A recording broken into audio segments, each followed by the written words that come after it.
you even somewhat think that you would enjoy coming out here and going fast, the absolute easiest thing to do is to come out here and take a ride around with Mike one day when he's here. He'll be happy to do that. He's a great guy, and he's a great driver, and it will be the fastest you've ever gone in your life. And that right there should be more than enough for anyone who has that speed bug to understand, you know, how cool this is and how much fun it is and how much skill it takes and how rewarding it can be when you finally bring everything together and really put down a good race. I am a supporter for the Go4IT team. I'm having a blast and I am attempting to be useful. I don't know how successful that is, but we're doing great.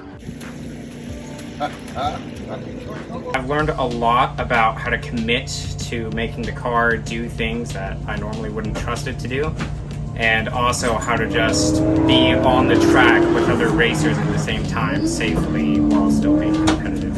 What I love about Go4IT and Mike is just how much he loves this sport.